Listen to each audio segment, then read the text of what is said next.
Season 26 rookie draft. Thank you all for waiting. We had some slight technical difficulties behind the scenes. I will give Alex his flowers all day, every day, because this stuff isn't easy. Cam as well. This stuff is not easy. But thank you all for being here. We have 8 wonderful rookies that we've all had the pleasure of watching all SFLm season long, do their best and perform at the highest level. And now we are finally going to see where their homes will be in the SFL. But it's not just me tonight. I have a wonderful panel of 3 good friends with me tonight. First, my co-host for the evening that I would love to welcome over in Detroit. I've had the pleasure of being in the broadcast booth with him several times now. Casper Haddock, a.k.a. Brandon Walters, whatever you may know him as, will be with me tonight as well. I'm a man of many names, DJ. Thank you for the warm welcome. It's a pleasure to be here. And I mean, yeah, exactly as you mentioned. We're talking about 8 great players, 8 players that I think can really come in and immediately contribute to an SFL major league team, which I think is a pretty rare situation. And 8 lucky teams are going to walk away with one of these players, and for the rest of them, I mean, they're going to get some cap relief and some extra little play around money. So it should be an exciting night for everybody. Yeah, absolutely. Super excited to see where these people go, and there's a ton of play, especially when it comes to the cap side. There's a ton of exciting things to look at as well. Another member of our wonderful panel, someone as well that I've had the pleasure being in the broadcast with, someone that you get to hear their dulcet voice every Monday night, the Charles Doherty, a.k.a. Mikkel Pajak, the Polish Rifle over in Anchorage. It's great to be here. Thank you so much for the invite. Looking forward to a relatively short draft. I've got the hot tub warming up behind me. Honey, I'll be out there in a little bit, and we're just ready to get some draft picks going. Absolutely. Charles, thank you so much for being here. You're going to give us some great perspective on players in the SFLm and where you think some people you've been on the field with are going to go. And as someone who's obviously very experienced in the league, of course, and Carolina QB as well. Now you didn't go into the draft, you had a destination in mind, so maybe we can get a point of view of what it was like not to go through the draft. And our final panelist, certainly not least, some call him Jimmy Hatsis, I call him the Silver Fox of Birmingham, one of the owners of Birmingham, a good friend of mine, Jimmy Showtime Hatsis. Thank you, DJ. Thank you, Alex, for inviting me. I'm really happy to be here. I'm excited for this draft because I came up last season. I didn't get to do a draft. This will actually be the first I get to participate in. A lot of these great players played for Birmingham. Now Birmingham has moved up to the pros. Pleasure to play alongside or be the owner of the team that a lot of players played on. So very excited to see where they go. Very excited to see how their careers shape out in the pros. So let's get it started. Jimmy Showtime Hatsis is here, ready to go. Heck yeah. Again, thank you all so much for being here, as well as us 4 very handsome gentlemen. We also have the beautiful Ellie Diomas behind the scenes. She will be announcing all the picks for all of you this evening. We're going to have some nice sound bites and some nice touches that we will get thrown in by Alex West, who is producing for us behind the scenes as well. All night, folks, we are going to have the draft order to my left, listing from OKC all the way down to Vancouver. Of course, it'll also show the amount of cap feedback that they will get if they decide, for whatever reason, they do not want to take any of these great players down in the SFLm, whether they are completely full, whatever reason they may have. If they decide to skip, they will get some cap benefit back. But as far as the players, that's of course why we're all here. We have a great panel of 8 SFLm rookies that are hoping to make their way into the pros. Unfortunately, we do not have any rookies from the New York Gargoyles or the Philadelphia Cougars, but we do have Dakota West, quarterback out of San Diego, halfback Lenore West out of Birmingham, halfback Aunt Tim from Anchorage, the wide receiver Joey Hightower out of Anchorage, Fred Himes, the defensive end out of Birmingham, the defensive end Dave Wolf out of San Jose, and the pair of corners Andre Brown being from San Diego, and the corner Andre Pope being from San Jose. Jimmy, wanted to talk to you a little bit. We've got a few players from the team you decided to coach. We've got Lenore and we've got Fred Himes as well. Give me some insight on what you think they could bring to an SFL locker room, and how it was having them down in your locker room in the SFLm. Oh, absolutely. I'd love to. Well, I'll start with Lenore West. Lenore West actually started as a player with me back was a player on the Rebels season before last. I got to see a player grow and start from the beginning. Always a phenomenal teammate. Always someone that I knew. Well, first of all, when you hear the last name West, right away you're saying there's something special going on. Yeah. If you look statistically, an amazing season this year. I think she was about fifth in rushing yards. Had 9 touchdowns, which was good for I think second or third in the league, and had a 73-yard long run, which was the longest in the season 11 minors season. Amazing player, amazing personality, somebody who's great in the locker room, someone who, like you guys said, will be an immediate player that will make an impact in the pros right away.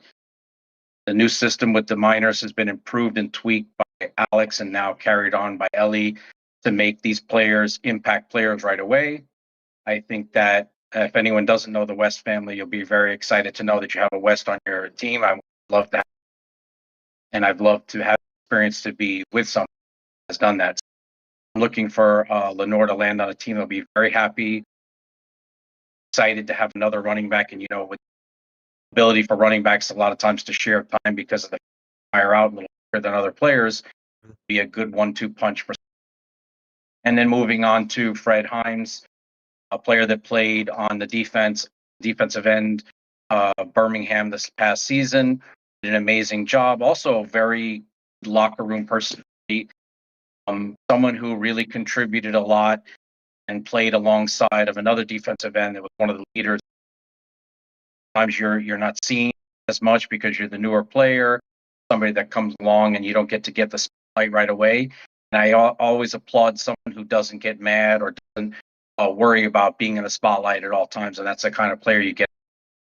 I think that that'll be a player that will shine right away in the league. Also been an impact player for somebody, and we all know that as the league shifts more to a passing league, you need those defensive ends that are going to make an impact right away, putting pressure on quarterbacks, because when people have too much time to pass the ball, bad things happen. So excited to see where the two of them go, and whoever drafts them, both. Yeah, I couldn't agree anymore, honestly. Oh, and here we go. What a quick start we have.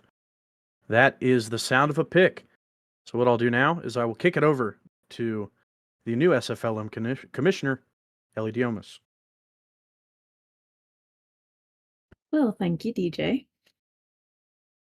And with this, the first selection of the Season 26 SFLm Rookie Draft, the Oklahoma City Renegades have selected Fred Himes, defensive end, Birmingham Hellhounds. Wow. Speak of the devil, right? I mean, say it and it shall be, Jimmy. I mean, talk about Very excited to making hear an that a impact. Hellhound went first. Very excited Yeah. to hear Hines did. Congratulations to you, Fred. Very excited to see your progress in the pros. Absolutely. I mean, Fred Himes coming straight out of Birmingham to Oklahoma City, going to make a huge impact. They decide to opt out of their $3 million and take a player, which I think we can all agree is the better decision, especially for a team like OKC who's trying to get their feet on the ground running, right? Charles, I'll kick it over to you. This is a guy, Fred Himes, that you've had the pleasure or maybe displeasure of playing against on the defensive line several times now, and even somebody that has sacked you before. So tell me about those games against Birmingham and the impact you think he could have at the next level. I mean, I was, in regards to Oklahoma City, I was, 50-50 on whether or not they were going to go halfback or defensive end. So, I don't hate the pick at all. Fred Himes is a beast. And, I'm not going to say anything contrary to Jimmy Showtime because he knows how to hurt people if you get on the wrong side of him. So I'm going to agree with everything he said. It was perfect and golden. But seriously, though, Fred Himes is a beast. Just with any of these folks coming in at those high salaries, you got to manage it going through the season. But I think that's something Oklahoma City will be able to do. He's got tremendous speed. You got near maxed out on speed, and he finds a way to get through the blocking, and I've seen that as on the other side of it when I was with Anchorage. I mean, he's just he's a terror, and it's great to have him on the field. And the defensive coordinator is for Oklahoma City is going to be resting easy tonight, knowing that they've got Himes on the roster. Yeah, absolutely. Casper, what are you thinking about that? I think it's somewhat expected and yet unexpected at the same time, DJ. I completely agree. I think we came into the draft, and I think the consensus was if Oklahoma was going to take a player, it was probably going to be on the defensive side because that's where they're a bit thinner. I could have seen a halfback as well, but I think defense is probably their focus. But I am interested to see that Himes is the one of the two pairs who goes first overall here because, he's a great player, but I think if you looked at the extent of the season, Dave Wolf had 14 and a half sacks, led the league by a country mile, whereas Fred had 4 throughout the season. And I do think part of that's because, they are different players. Dave Wolf was lined up against right tackles, whereas Fred Himes had to go up against left tackles, which might have impacted that production a little bit there. But, I think it's a very interesting pick there from OKC for the first overall. And it makes me think that there must have been something going on behind the scenes. They must have a really nice relationship with Fred. He must have really bought into what OKC is trying to build and really wanted to be a part of that Renegades locker room and try and build that team up, So, expected and unexpected at the same time, and a really exciting first pick to open up the draft. Yeah, absolutely. You look at Fred Himes, top 5 in sacks. You look at his teammate Rodney Smith, who had 8.5. So if you're a top 5 guy in sacks, and your teammate is second in sacks, that's impressive nonetheless. And as you see, and here we go, more of the sound bites we were talking about a little bit ago, and that is the Lexington Miners. That is that's the money truck backing into the station here in the SFLm season 26 rookie draft. The Lexington Miners have decided to opt out of a player and take $2.6 million. What do you guys think about that? Who goes first? It's a lot of money, I think. Yeah, it is certainly a lot of money. You could argue that they might need a wide receiver. It's not necessarily, a glaring need, but I don't necessarily hate the fact that they passed on, especially when you're looking at 2.6. Yeah, I think if you look at it, last season definitely was a rough season for them, but I think it's a bit uncharacteristic in terms of where they had been previously. I felt like it was just a bit of an unlucky season for them, kind of in the same way that we said about Bossier City this season. And to get 2.6 million in the cap for them frees up a lot of room in terms of trying to move things around with some of their players who have some pretty high contracts. We talked about during the free agency show, they signed at the time the highest contract in SFL history. So I think cap space for them is definitely something that can be very much appreciated. Yeah. You look at their roster. They signed 3 free agents. They signed Hudson Cruz, like you had mentioned. He came out as a rookie. Marquis Sango from Birmingham, and then you had Devontae Moore as well. I looking at the pick, I kind of thought, their cornerback room is pretty full. I thought maybe they'd go receiver with the pick, but when you look at their cornerbacks, as far as and obviously your salary isn't going to dictate how well your build is, but a lot of their cornerbacks aren't that high as far as salary goes. But they do have 3 receivers who might have been able to slot that 4th one in, but they decided to go ahead and take the money anyway. Next up, as you can see on the left-hand side, we have LA. We've only had Fred Hines come off the board now, and for a team like LA that has, for a lack of better words, struggled in the last few, maybe more seasons, this feels like a huge opportunity for them. Let me ask you a So, question, DJ, while we're mm, waiting for the next pick or in between, to educate the viewers out there as well as myself. Excuse my naivete. But when you guys do the draft, how does the order come? Is it like the NFL that say a team that finished with the worst record has the first pick? Because in this case there were a couple of expansion teams. So just correct. to Yep. let our viewers know, how does the order get selected, and how did we come up with what picks in this that's coming on? Yeah. So we are going by the standings. And if you need a refresher on why, as far as the far left, why, who's in what order, if you go to the SFL website, it goes just based off of those standings, point differential record. OKC obviously with the worst record, then Lexington, LA, and who was it? LA and Lexington actually had the same record. Whenever you look at their point differential, LA was just slightly over them, as well as you can kind of infer from the other teams that are making their way on the board. Miami and Anchorage, of course, coming up soon. They have taken the position that the former would have had, as well as Birmingham. Miami, of course, coming in for Charleston. Anchorage coming in for Queen City. Birmingham in for Denver. Thank you, DJ. That makes great sense. Now, so I'll throw this one to Casper. You look at a team like LA, right? A team that's kind of struggled in these past few seasons. Where do you think they may go with this pick? I think there's one big hole that's pretty obvious if you're looking at this roster, DJ. They've only Yep. got Darius Iniguez at halfback. They don't have a backup. They haven't, I think, for maybe a season or two at this point. I can't remember exactly. But, if we're talking about Darius Iniguez, he's a wide receiver convert, so that kind of dictates a little bit about what his build necessarily is. He's a bit of a faster guy. He's a bit of an outside run type. He's not as big and bulky. He can't really move in the inside as well as you might want.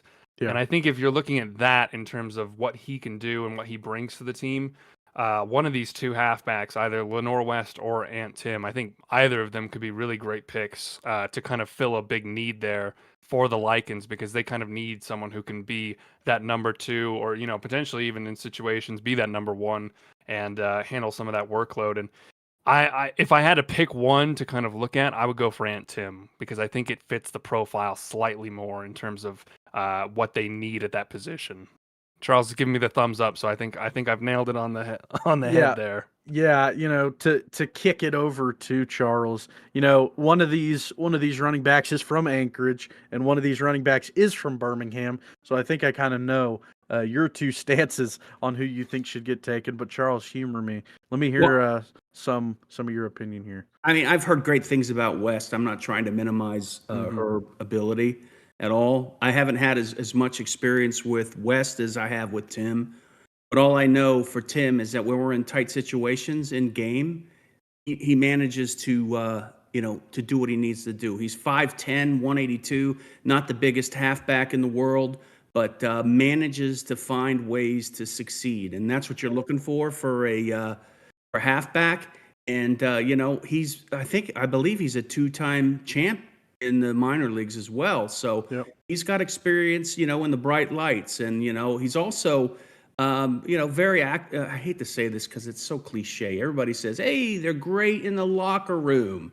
And I was about to say it, but I'm going to say that this guy is, he's active in the locker room. But the thing that impresses me about him is when you reach out to him directly, he gets back to you like that. I mean, if you ask him a question or you say, hey, you tell me about this, or he gets back to you right away. But, he's not putting in like silly memes and shit and stuff. Sorry, it's a family show in the locker room. Oh man, the cop's going to bust me on that one. And so he's a good teammate, and in pressure situations, he exceeds. So that's all you want for your halfback. Yeah, completely makes sense. I mean, go 2 for 2 as far as the SFLm and the Wes is championships coming at me go. for that one. Sorry, I broke. There's like 20 of them too. AJ's typing on the keyboard right now. Yep. Code of conduct is going to Sorry. get thrown at your head, for a lack of better terms. And with that, the third overall pick for the Los Angeles Lycans is in. We will send it over to Ellie Diomas. Thank you, DJ. And with the third overall pick, the Los Angeles Lycans have selected Ant Tim, halfback, Anchorage Wolves. Well, guys, nailed it right on the head. Anchorage, alum Ant Tim is gonna go over to L.A. I mean, talk about a climate change, right? You're heading from Anchorage to L.A. Can't get much different from that. Casper, we had a lot of time to talk about stats before this game, right? And how important Ant Tim was to a team like Anchorage. And maybe this is the piece, right? With all the additions LA brought in, another back to really help Darius Iniguez in the backfield, right? This could be the thing that pushes them over the hump. Yeah, well, I mean, first off, DJ, I think anywhere from Anchorage is going to be a bit of a climate change, to be That's a good honest with point. you. But yeah, I mean, if you look at on Tim, and I mean, if you look at LA in general, it feels like the last couple seasons they've kind of been in this almost perpetual rebuild state, and part of the problem for them last season, I think, was the fact that the running game just wasn't effective enough to open up the offense for Sully and for the rest of them. So Yeah. I think that this does give them a lot more balance in terms of how they go forward. And when we look at the stats here, 200 rushing attempts on the dot during the regular season, just shy of 1,000 yards at 937, 5 yards a carry, which is a great average, 9 touchdowns. And I mean, I want to point out specifically in the playoffs, right? Yep. 17 rushes for 135 yards, 2 touchdowns in the quarterfinals. Went a little bit quiet in the semis, and then in the championship game against Philadelphia, 33 rushes for 148 yards. Really showing off that bell cow back ability, being able to carry that kind of workload is such a key thing. And in that high pressure type of situation, the championship's on the line, you got to get it done. So really, I think a good pick there, and it's going to slot in really well into that backfield. Yeah, couldn't agree more, my friend. Can And I jump in and add a little oh, bit more that we haven't talked absolutely. about? Feel free, Charles. So another thing that jumps out to me about Ant Tim is, we mentioned his size, but he's got pretty high strength rating, and leadership is very high, as well as his durability is, I believe, it's max. So I mean, you're getting a pretty well built player at a salary that's manageable. You're at 2.89, and as a former free agent, I mean, Eddie booted me, so I'm no longer a general manager. So it's a manageable salary, and I think LA is in a good spot. Yeah, couldn't agree more, my friend. Oh, and here we go. Miami with the 4th overall pick. Kind of, we talked about it a little bit beforehand. Kind of expected this from them. Miami will go ahead and opt for the $1.8 million instead of a player from the SFLm. And hey, that just gives us some more time to talk about the former pick and the pick to come. Right, Jimmy? You had Lenore on your squad, obviously, and Ant Tim as well. When I think of backs from the season 11, right, those two jump out as some that were just always so consistent for their rosters. Absolutely, I couldn't agree with you more. And in this day and age of football, whether you're in a passing team or a running team, you got to have a couple of running backs that can rock, because you want to control the ball. You're going to get into games where you're going to get a bit of a lead, and you want to make sure that if one running back tires out, the next one will take over. First one left off. I know when we had the Night Wings, and then now moving on to we always made it a priority that we have 2 running backs that were equally strong, equally able to get the job done. I think in this league, it's just like in certain positions you're going to have, like cornerback, you need 4 good ones. In running backs, I think everybody needs a couple of good half. I think that's something that you got to rely on, you got to lean on. And nothing, being a defensive coordinator, nothing aggravates me more than when I can't get another team off the field because they keep getting little chunk yards with their running back. Having 2 fresh backs that are out there that can off 3 to 5 yards a carry every time they get on the field, torture some defense. So you want that those 2 running backs are going to great additions to whatever team they go to, that they can do that, continue to make offenses grind, push those defenses back. Yeah, I mean, it's a phrase that's so often used in the broadcast booth and talking about football in general. You got to keep defenses honest.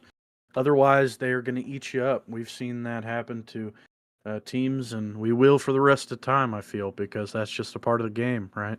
You find yourself in a pattern. Once you do, it's hard to break out of that, right? So, next up, of course, after Miami, we have the Queen City of old moving into the new Anchorage Wolves. Charles Doherty, we can talk a little bit about that. The SFLm Season 11 champions, excuse me, in a dominant win over the Philadelphia Cougars, of course, led by our very own on the panel, the Polish Rifle, under center, as well as the great coaches over there in Anchorage. Let's talk a little bit about that, Charles. Well, I honestly think I think they're going to pass on this one. Oh, okay. I think the roster's pretty full. I mean, I think could be so, too. wrong. I can't see any holes. I mean, here's the thing. Talking to Ryan, when he was taking over his ownership, he was going, "Oh my gosh, how am I going to fill my roster? This is going to be horrible. I'm going to try my best. I don't know. Am I going to be able to?" He's got 55 people on his bloody roster, so he doesn't need anyone. I mean, he's living large, and if he complains about it, I'm going to tell him to go pack sand because he is. He has got a good roster right there, and if he picks anybody, I just think it's going to be overkill. Yeah, I mean, there you go. There it is. Charles. Thank you for not making me look dumb. You nailed it on the head, man. Anchorage will go ahead and skip their pick and take $1.7 million. That leads Carolina up to play. And Charles, I mean, I guess we can just hand this one right back to you, my friend. Talk about quarterback from one team to the other, right? Yeah, New kid on the block. This is like Christmas for us because we've got we've got a ton of players available that all of them are studs, and we've talked to them. And honestly, my locker room is a bunch of knuckleheads, so they're like joking with me and trying to get some inside scoop on who they're going to pick. But I'm not going to know honestly until they pick. But I have a pretty good idea what we're going with, and we did do some vetting, and hope it's I mean, we're going to win either way because they're all great players. But this person is, I'm really crossing my fingers that we get them, and because of the dialogue that we had with them, and I don't know what else to say because I don't want to tip my cards too much. Understandable. Jimmy, I'll toss it your way. You kind of look at Carolina, a team that, I mean, in seasons past, especially the one before last, came storming onto the scene, if you will, in the East Division, right? Kind of had a down season, find themselves with the 6th pick. Who do you think they could add to the roster to really round things out? Sorry, DJ, let me ask you a question before we go into that. Keith Wheeler just messaged me and said that my mic was cutting in. Hearing that? Every once in a while, just a little bit. You might, one thing you might try is turning your noise suppression off. That may help. And while you do that,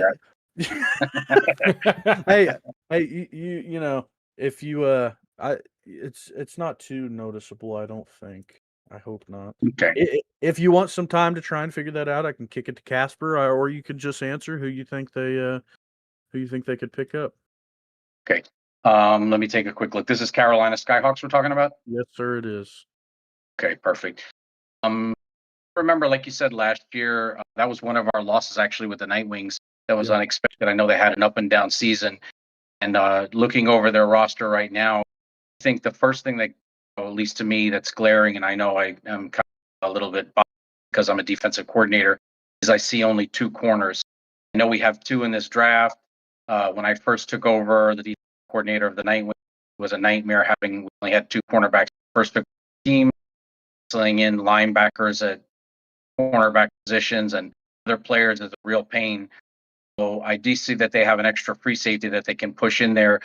But I would say probably at this point I would be looking towards a corner if somebody, and they only have 1 defensive end as well.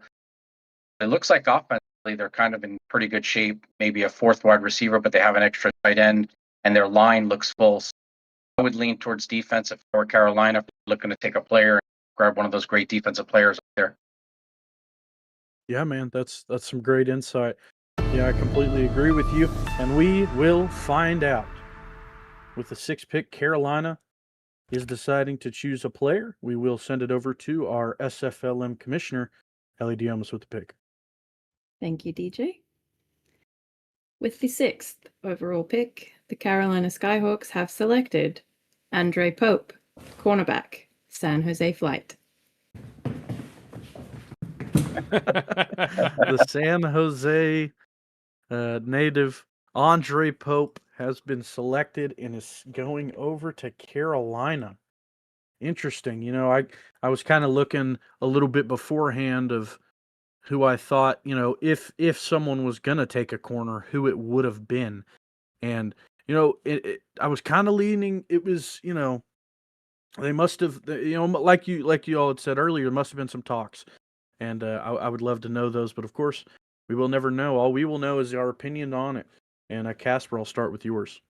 Yeah, my money was on Pope, to be honest with you. Looking at the roster, I agree with Jimmy. You know, they've got a hole at defensive end, which they could have filled by bringing on Dave Wolf. And I mean, he would have been great. But in this league, at the end of the day, it's a secondary first defensive philosophy, I think. And if you've only got 2 cornerbacks, that's kind of a weakness that you've got to address throughout the draft, you know. And this really shores them up, I think, in a big way on the back end because, you know, they already had Tristan Hatley and Davidson Joseph, which is a pretty good pairing. But I think that you really need someone who can potentially even be the number 1 kind of leader in that department there. And Andre Pope, I mean, put in such a good season for San Jose. You know, 37 tackles, 3 TFLs, 7 pass deflections, and was tied for the team lead in interceptions with 2. Was a great number 1 corner for them throughout the season. And I mean, not only good in the pass coverage, you know, as you can see, but a good tackling corner, which is kind of a rarity in the league. You know, someone who can be able to wrap up against the running backs, especially. I feel like the last season was a big showcase of outside running and pitching coming back into the league in a big way. And I know that there's some teams out there like Vancouver, for example, who kind of you know, rode that into the playoffs and to the championship. So I think being able to kind of scheme a little bit more in terms of how to defend against outside runs and still get yourself a good pass defense corner at the same time is a really valuable pickup in season 26 and beyond. So great pick there. Yeah, completely agree. I mean, got to talk about it.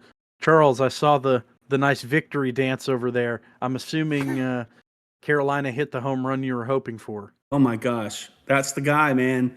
We had a ton of discussions with him leading up to the draft. And the thing, you know, we talked about his the player, you know, his ratings and what he did on the field from a stat standpoint. But here's the thing about he is a sim sports junkie, and he wants to get involved in coaching. He wants to get involved with, you know, the overall team operations. And when you find somebody like that, I mean, that is a diamond. I don't care if he's got the worst ratings on the field. We can build him as long as he's open to it. I mean, I think, you know, we won the lotto on that one, and I'm looking forward to hearing Pope's name in the highlight reels going forward, and also I think he's going to be helping us out with coaching as well. So this is a win-win for us. Very nice. As they You got to go always jump in say, that hot tub. Heck Yes. yeah! For I'll some be in there, honey. celebration. Keep it warm. Let's go. And need another glass of that nice drink as well when you head Buttery out there. Chardonnay, my friend. There you go.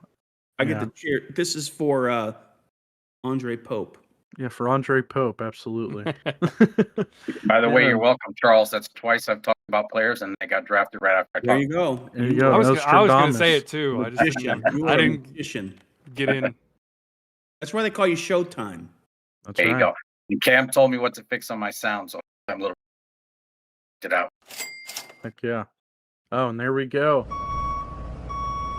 Hear the sound coming in. The 7th pick, Bossier City, Awesome. will decide to take their $1.5 million, tuck it in their back pocket, and they will head back down south.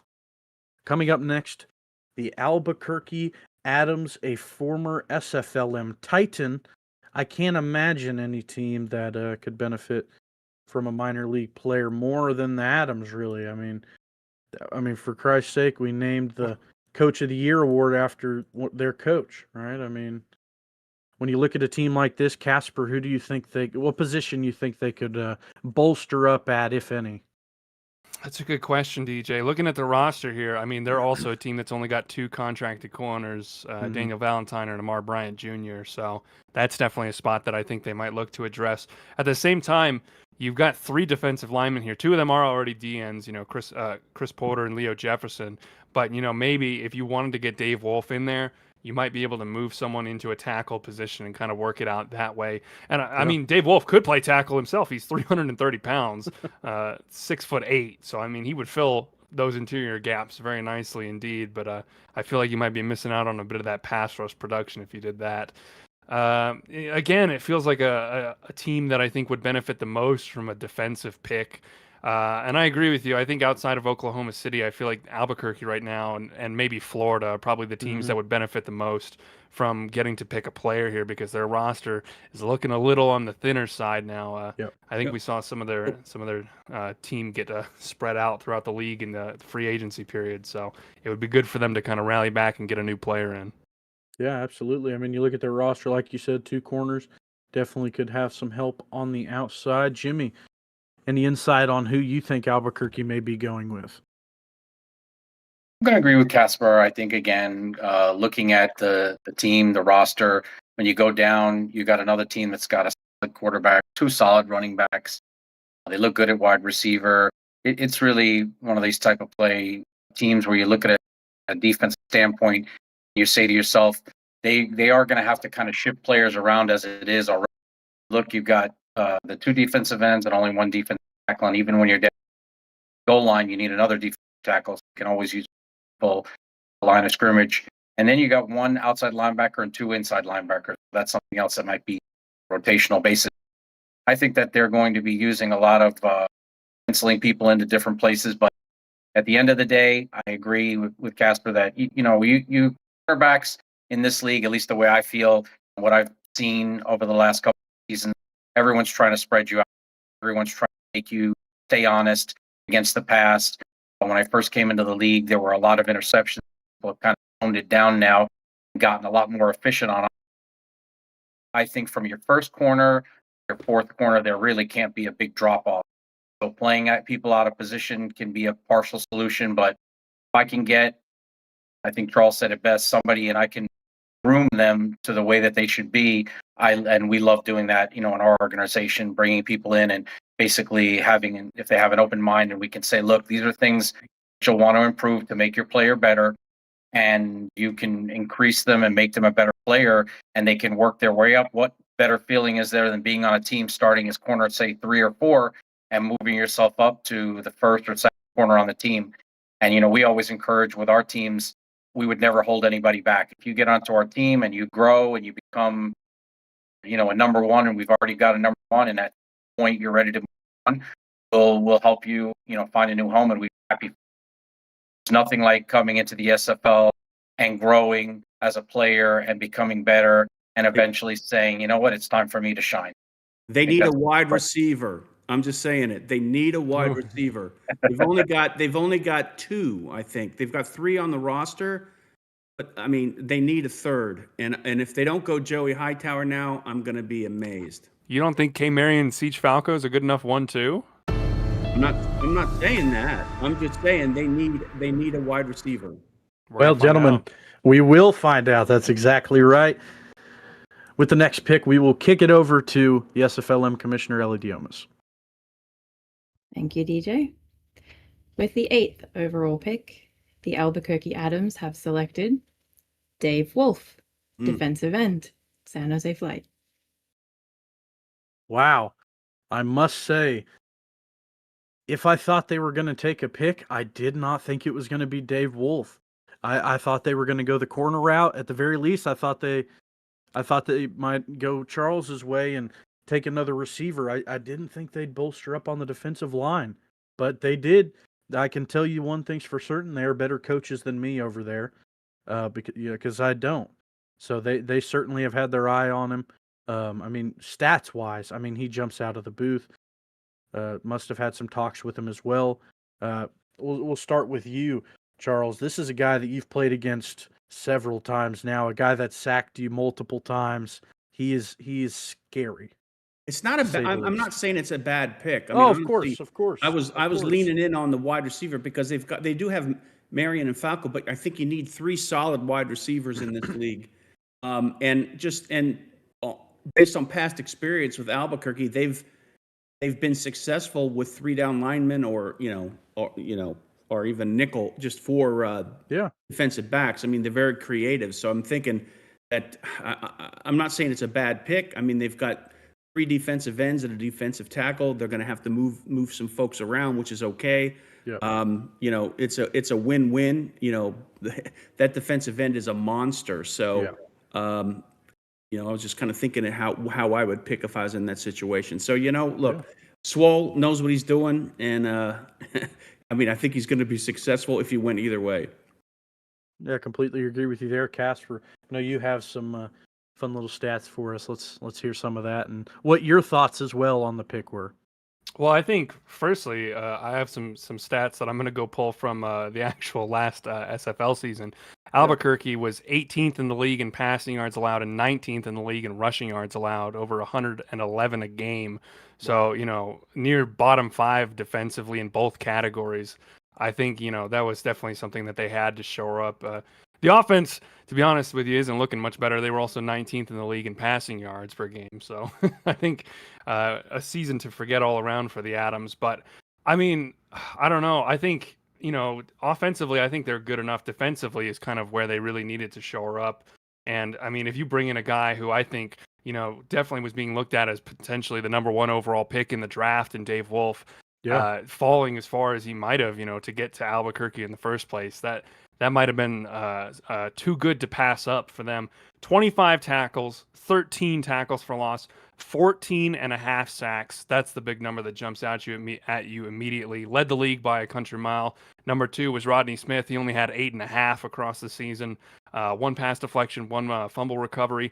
He had at least 1 sack in 11 of the 12 games throughout the regular season that he played, and he had 2 games with 3 or more sacks. It's an insane statistic to read out. He's a game wrecker on that edge. He can take over if he wants to. And, he's really a great blend of power and finesse. I think he's 6'8", 330, and I think a lot of people tend to think of a bull rush type of guy when you look at someone like that, or someone who rips and swims through. But, he's got finesse. I watched some tape earlier, and he's doing ballerina spins to get around his opponents at right tackle. So he's got the moves, and I think he really projects well into the league. I think Albuquerque really might have stolen the show here with that pick. Yeah, I completely agree with you. When you talk about it and you look at it, right, and I mean he's a monster, right?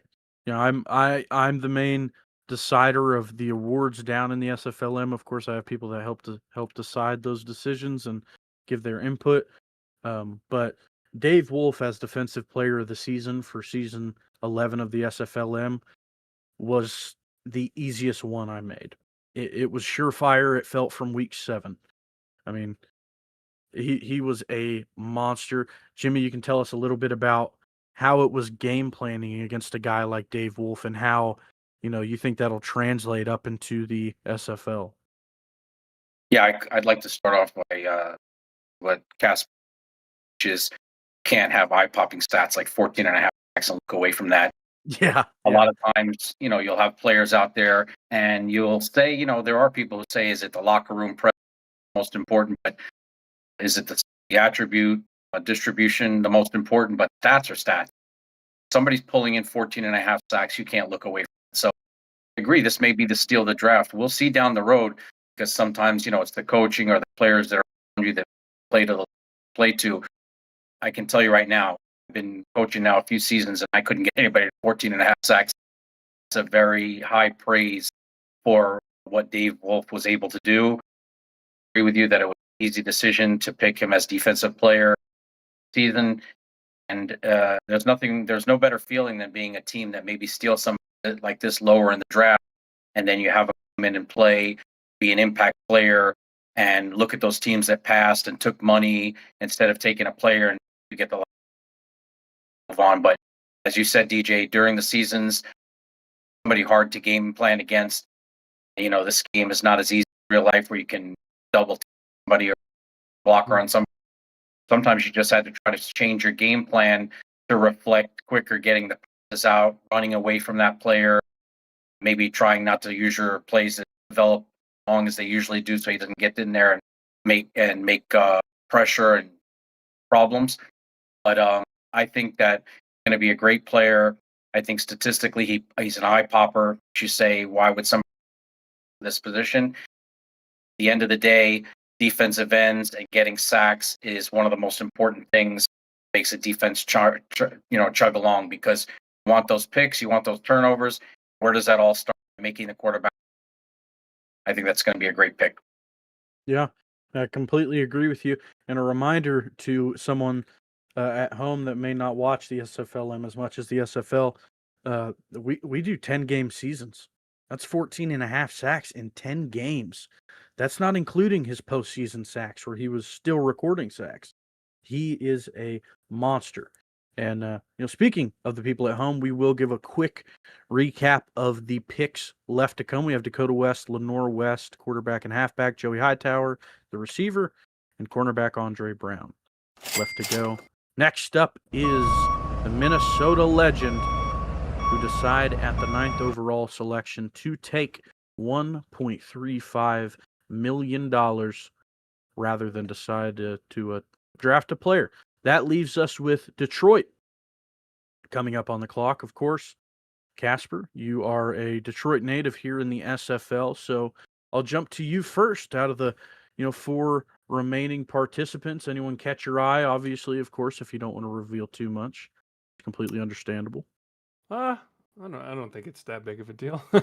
I think no, it's not. Yeah, not really. If you look at our roster, I mean, we've already got 2 quarterbacks, so fitting a third one in probably isn't really realistic for us or fair on any of them. We've got halfbacks. Joey Hightower, I really like his build. He's a great deep slot threat guy who can really stretch the field for you. But we've got 4 wide receivers now, so we're already trying to figure out how we're going to work around that. Which leaves Andre Brown, and if you look at our roster right now, we've only got 2 corners contracted. I think that's kind of the obvious spot to look at. We're still in discussions with a certain individual who had an all-star caliber season for us last season. We're trying to get him signed on, but I really could. I'm not actually sure what the pick is here. It really could go either way, whether or not we go for the money or whether or not we go for Andre Brown. Yeah, that's very fair. There's a ton of ways it could go, and there's your decision. Detroit will decide to take their $1.3 million and decide to go back to Michigan. And I think, honestly, really, I'm not kidding here or blowing smoke when I say that it really could have gone either way. We've had discussions with King Rashid that have only kind of advanced today. So, it really kind of has come down to the wire for us. But I think, we already manage our cap pretty well. So a little bit of extra money to play around with is only going to be a little bit of extra jet fuel to the rocket engine for us. And I'm excited for next season. As am I. That leaves Fort Worth up with the next pick. I mean, you look at Fort Worth roster. This is a team that has certainly improved with the loss of other teams through free agency. They have bolstered up, to say the least, with talent that has started to funnel in to Fort Worth, Texas by the truckload, if you will. Charles, do you see any way that they go and take a player here? You see an angle that they go with, or you think they're going to opt for the money? I have a feeling we're going to be hearing the truck backing up here. They've got all they're loaded across the board. I don't see any weaknesses as far as a position standpoint. So, you could say, I think they're going to stay put.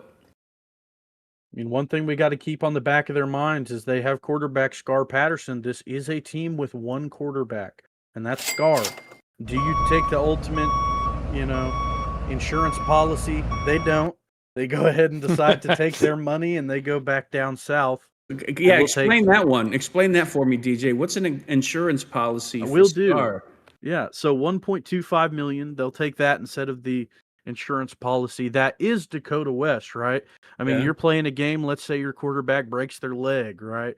You have a $5 million quarterback that's free to you sitting on the bench that can come out and sling the ball at an elite level, right? This is a player that I've had the pleasure of calling so many games for, both for Boston and San Diego in the SFLm. And, a hilarious person, someone that, has made graphics, and has been a big part of San Diego and their culture this season, right? And I think, in my opinion, like I said, you never know who's going to get hurt in any given game. And I think once that moment comes and Dakota West gets the chance to shine on the field, I think we could see someone got a absolute steal. Oh, I'm when not. no I'm one not. else I'm not decided saying to. anything against Oh, Dakota of West. course, All of I'm course. saying is, you're saying, hey, hi, here's 5.3 million, general manager. Have some fun with that Oh one. yeah, that's completely understandable. I Rather, mean, not necessarily at the beginning of the season, obviously, but that's Yeah, something yeah, you're going to manage throughout. And I mean, nothing against Dakota West, but yeah, of course. Yeah. Yeah, and now we have another, we have another pick from a team that we talked about a little bit earlier, the Florida Storm. This is a team that, in my humble opinion, I feel like you look at their roster, this is a team that in the past has been a powerhouse, I feel like is the only right word to use. Multiple championships in Alaska and one, in Florida as well. Has certainly looked very different in the past. I feel like this is a team that takes a player here. Jimmy, I'll jump to you. What do you think? This is Florida, right? It is. Yes, sir. Yeah, absolutely. I'm just making sure. I'm looking at the roster, and yeah, they've really taken a turn. I came into the league. I know Eddie would talk about Eddie basically like he was God. He loves him. Says he's a great coach. The organization obviously has a storied history, and it looks like over the last couple of seasons they've been hitting some rough pitches. You guys said rebuilding, and looking at the roster, they've got holes all over the place. I mean, free agency's still going, so we don't know for be the that they'll sit with. Right now, looking at the roster, they only have one wide receiver, two linemen. They don't have a fullback, tight end. Looking at this roster and looking at the people that are left, I mean, fortunately for them, West, they already have a quarterback if they're going to stay with Covert and develop. And halfbacks, they've got two.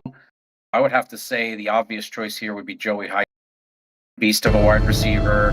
Have two corners, but I mean, you got to go with a wide receiver like Joey Hightower, make an instant impact on this team. An amazing addition, and will give defenses fits and help develop Covert into the quarterback to be. Yeah, especially when you only have one. And with that, Florida has decided to take a player with the 12th overall pick. We will kick it over to our SFLm commissioner, Ellie Diomas.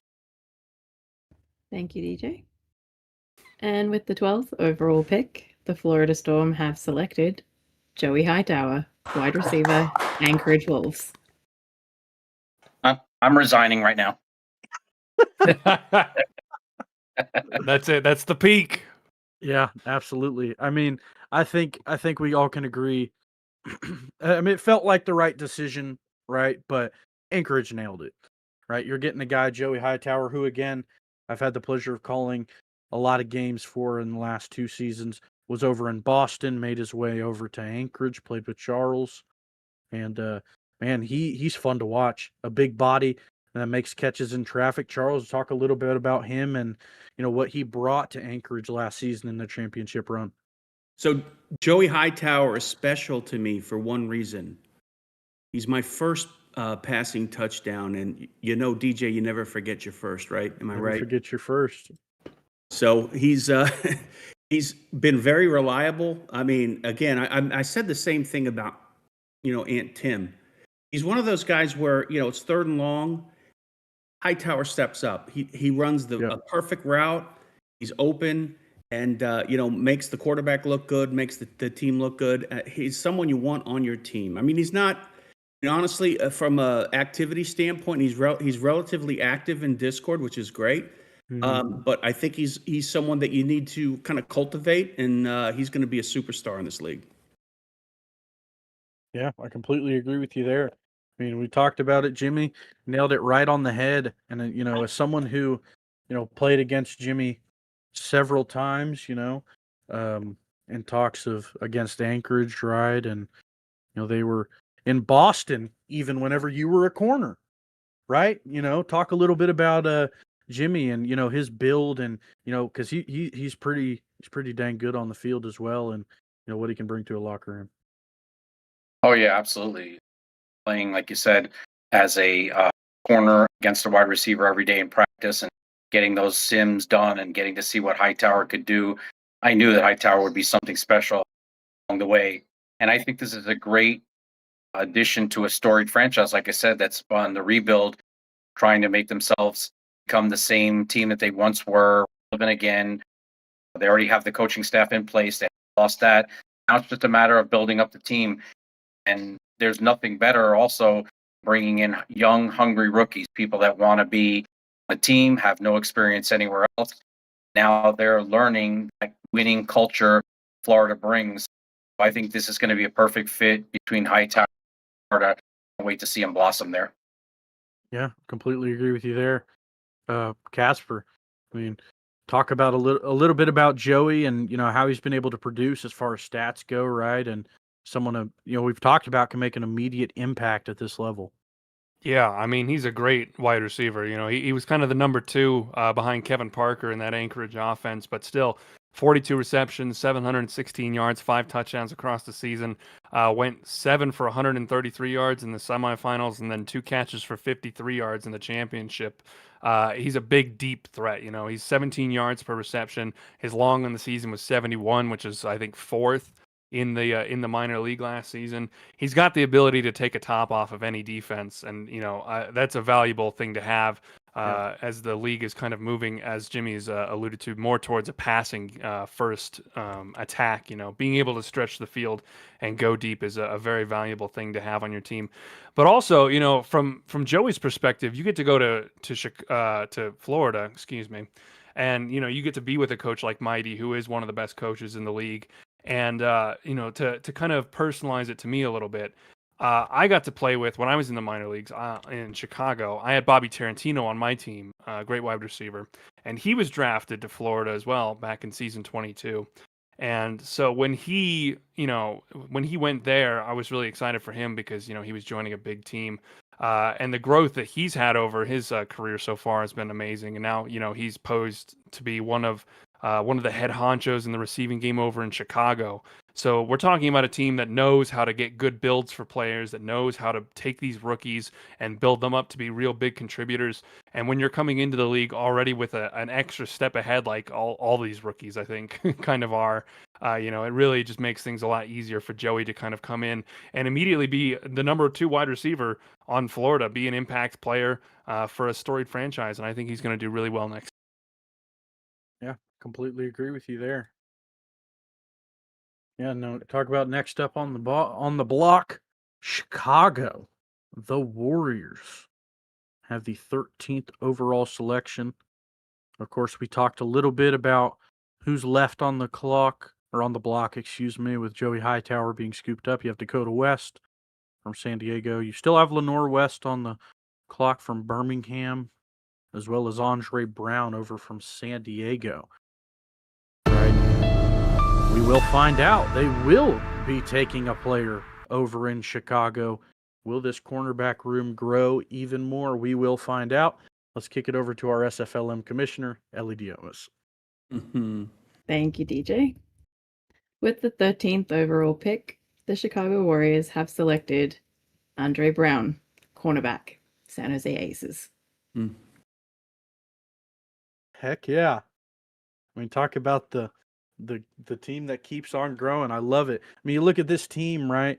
They picked up 2 phenomenal halfbacks, one of which being from the minor leagues in Jesse Fretz, the other being 2-time offensive player of the season, Logan Lee, right? Can they really fit another running back in that roster, right? But they go ahead and decide to take Andre Brown over in San Diego. Charles, you seem to be amiss about this. Let's hear about it. No, I mean, They're creative. I'll give them that. They They've got sure are. 45 defensive backs, so I'm sure some of them will be playing linebacker, some will be playing corner, some safety, some outside, maybe inside defensive tackle. I mean, I don't necessarily hate what they're doing. It's creative. I can't wait to see them. It's just every season they do some sort of wrinkle that just gets my attention. Last season it was the no halfback look, and this season it's the no linebacker look. So, I mean, that's fine. That's great. Interesting. It's going to be fun watching him. Yeah, absolutely. I mean, they signed Xavier Rowe in the Let me, offseason, when I right? looked at their roster, I'm sorry, I don't mean to interrupt No, you. no, no, DJ. feel free. When I looked at their roster and I saw that they had 1, 2, 3, 4, 5, 6, 7 defensive backs, I'm like, you know what? They're going to pick another one. I mean, Yeah. they're going to pick another one. And then we heard Brown picked. I mean, Brown is an excellent addition and, 93 rating in game. I mean, he's going to jump right in there and contribute. And I can't wait to see what Chicago does. Yeah, I mean, that uniqueness, if you will, got them a playoff spot, and adding 2 more corners now with a loss of 1. So now they're up a corner from last season. You did mention they're down a linebacker. But, they filling up. They know what they want, right? Good corners, and they're going to do their best with it. We can be sure of that. Jimmy, this is someone you've had to game plan against plenty of, on and off the field as well, right? Let me hear a little bit about that. Yeah, absolutely. I mean, there's a lot of players in the draft that think about the time and effort that you put into game plan against them. And Chicago, as you said, has been a team that's been going, I would say, even overboard to stop the pass, just like you said, but I'm all for it. I think that having as many players as you can, the defensive back position, and having as many players as you can that could stop the pass, smart way to go. I would say that if you can get more DBs out there and you can get the play time in, it's a great thing. It's just a thing that I think with a lot of these players now, you look at that are the 2 that are still on the board, Dakota West and Lower West. These are gems. They're just don't have a spot to fill in. And I know how hard it is to get people to play their play time in and then have to share with somebody else.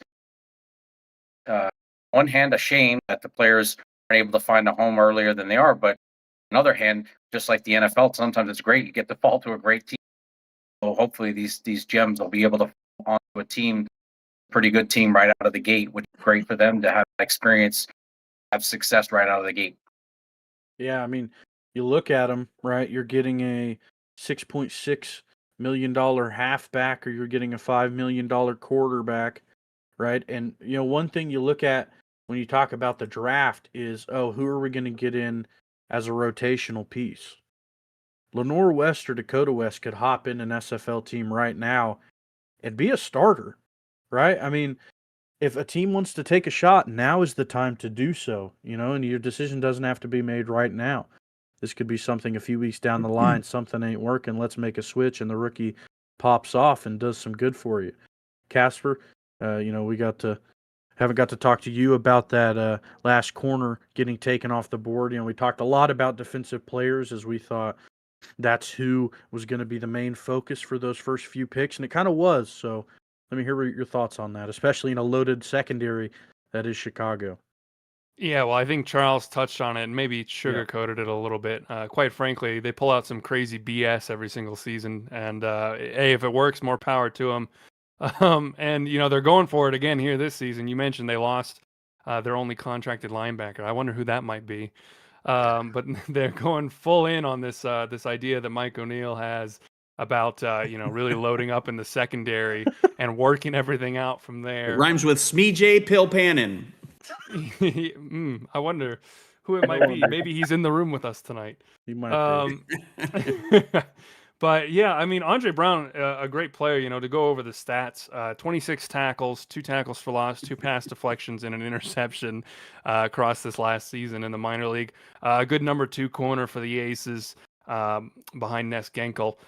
He's able to lock down on a receiver. I think he plays a bit more of an ISO style, kind of like we saw from guys like Darrell Revis back in the day, as someone who can really lock in and try and really just remove someone from the game to the point where they really don't rack up the stats, but they're able to make their presence felt in the game itself. And I think he's going to be a good addition. I'm not sure whether or not he would slot in and be a real, I guess, starting corner, because they've got guys like Melodious Manning, Derek Majors, Xavier Rowe III.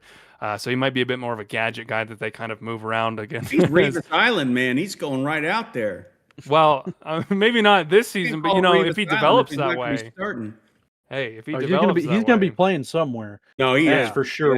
He has a corner. Yeah, I'm not making fun of you, man. That's a great compliment. I'm just saying. I mean, he's got the potential for sure. Definitely. And I didn't mean to interrupt you. No, it's good. I think he's got a good chance to develop here, and I am interested to see what Chicago does with him, because they've got this this glut at cornerback, and I'm sure he'll be moved around in some very interesting ways. We'll all have to take some notes probably. Absolutely. I'm getting a DM from the new SFLm commissioner telling me to knock it off, so I'll back down a little bit. I've had a few of those. It's all right.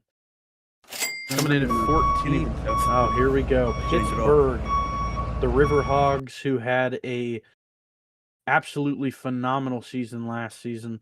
You may say that some didn't expect, right? Will decide to take $1.1 million,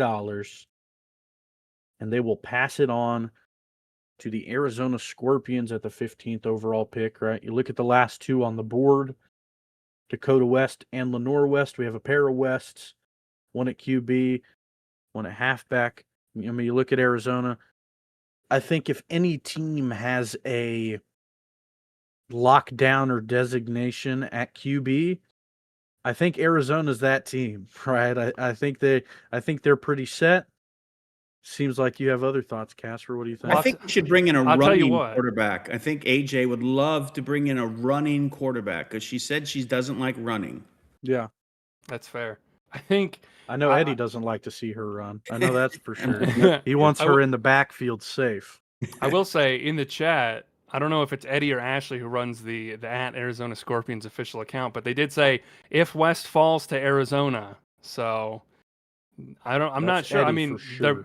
they're both named West, so it could go either way. But that is definitely Edward. Well, DJ, you tell us. You're the I was say you're the inside man. Don't put it on us, man. You tell us the inside scoop, brother. From Edward Gage. The only interesting opinions we can get are the opinions of the clueless. There's certainly talks. I've had to put my GM fingers to use on my keyboard a little bit while we've been talking. I will say that the talks have been there. Will we take a player? Will we take the money? This advertisement is approved by DJ Kilgannon. Yeah. That's right. For mayor. I'll tell you, you will find out. You will find out. Wow. Well, that's good. Wow, that's really good. Thank you. I don't want to be here forever. At some point. Come on, give us some spice. That's weak. There were definitely talks. Eddie hitting me up, asking about, locker room presence. Of course, I'm not in locker rooms. I all I see is, the most activity I get is who's there weekly, right? Because usually I'm calling a game a week if I can, right? Trying to, being in the booth every week. And I always see who's in the chats routinely, right? So I had to make some messages about, to certain owners about if they're good in the locker room, try and get the inside scoop a little bit. Not answering the question. DJ, I'm calling your bluff. I don't think you're taking a player. I think you're going with the money. Yeah, I will say for sure. I'm not sure that decision is Eddie's final call. I gave him my opinion. And what was your opinion? I told him we should take a player. That's great. I can chime in, DJ. I know the Eddie that I've come to know and love. You guys are taking a player. If you guys are taking a halfback, I'll tell you why. Because just like you said, there's no way Ashley Jackson's going to have any competition. But he brags about her all the time. Been around forever. Great personality, great player. Everybody loves Ashley. However, Eddie does say a lot of things on his show that I take to heart and I really appreciate. And that's that Eddie is not about. Eddie's about the players. Eddie's about developing people. Eddie's about having a family. If you guys take the money, I'll understand. But if there's any way, shape, I would lean towards somebody taking another player. I think that Lenore West is a great personality, a great player, and somebody that everybody wants to play on our team. I mean, come on. Even if you're on your team and you're happy and everything's great, Arizona's the kind of place that just gives you that friendly vibe whenever you players listen to Eddie's show. I'll always say, I'm always jealous that even though we have a great core, we love our team. Love to have an Eddie Gage talking about us every week and bragging about players. So I would love to see Lenore go to Arizona and have a great surrounding atmosphere and learn how to play with some of the best. And I think it'd be a great addition for Eddie. So, we'll see what happens. But I would say if anybody's going to take a player, it'd be. Yeah, I don't disagree. And I know he was kind of on the fence, and I hope he's watching because all that praise you gave him about He's on not a being all about the $6.6 money. million dollar fence. Let's just say that. He is. It's either $6.6 million of a fence, and nothing against Lenore West. yeah. But he's got 2 stud running backs right now. You add 3 to it, and you got a stud fullback. I mean, Jimmy, I don't want to go against what you're saying, but that's tough. Not to mention, I feel like every time we had a draft in the last couple years, Eddie would always be like, if I could trade away all my picks for money, I'd do that right now. Give me the money. I want every the time I cap say space. that, Jimmy's Yes, right. exactly. Come on. Oh, back it on up. Back it on up. Eddie, Back it up. yes. That's 1.05. Why did it take so long $1 for him to million. do that? I mean, Hey, he was Yeah. seriously considering taking a player. He really was punching in numbers right now. He was tiptoeing on that fence, wobbling side to side like that. He was really considering. Seriously, nothing against West, but as a former general manager, that's the thing you need to think about. I mean, it's great having a great player and everything, but you got 3 great players in the backfield. Yep. And you got one coming in with a really high price tag. Even though it's not going to count at the beginning, just something you got to think about. I couldn't agree with you more, Charles. That's the one thing that I mentioned earlier. It's unfortunate for some of these players that there's just not a place for them to fit or a place that they can afford it, which is a good thing with the salary cap. That's what makes, keeps teams honest. I agree with you that that's something that, we look at every season. We love to have a lot of players. We like to keep loyalty, keep the same players. There comes a point in time when people get to the point where you don't want to, be splitting all the time that you don't need to, and salaries get too high. So I completely understand that's one part of the logistical system that players and people out there have to understand is it's not personal, sometimes. Yep. And sometimes it feels better when you let somebody pick another destination where they'll get to play and they'll be a bigger part of that team. I always appreciate it. Yeah, Jimmy, I'm not playing poker against you because when I was talking, I thought you were reaching for your tase. Thought I was going to get tased. I will say it was a the reach out to the players were there, and just ended up being the money at the end of the day. Next up, you want to talk about a loaded roster. Next up comes Washington with the 16th overall pick, who as a team in the past probably would have killed for a pick in the draft as formerly in Motor City, but now if I'm not mistaken, this is the fullest roster in the league. Oh, yeah. I could be wrong, but I think statistically it is. They have to scroll for a long time to get to the end of that one. Yeah, you sure do. They have, one thing you could say is they do only have one quarterback, right? Wow. They have 2 halfbacks. Do you try and fit in a third with Dwayne Salmons, who is already $4.8 million in his bankroll? Casper, let me know what you think. I think that this would have been a great landing spot for Lenore because Salmons and Dean are both kind of power back archetypes, you feel like, right? And Lenore is much more of a scat pass back, a 6 foot 180, but she does good work in the passing game, 13 catches, 53 yards, and a touchdown on the season.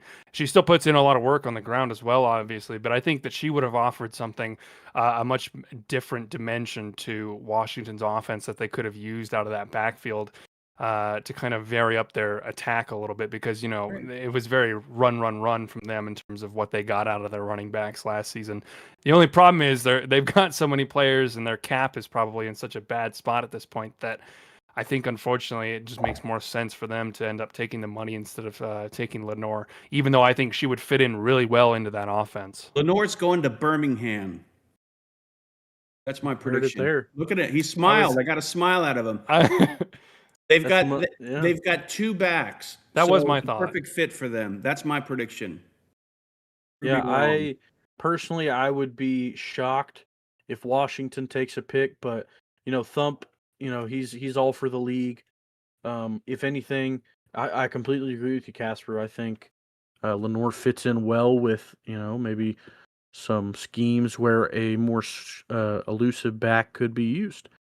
Talking about that, Jimmy, the claims are there. Lenore West to Birmingham. Yeah, we saw you crack a smile there. The poker face bled out a little bit. I agree with Charles. I think that's the likely spot too. And it's not wrong. It's a smart. I think that that's it. Yeah. Out of all of the remaining teams.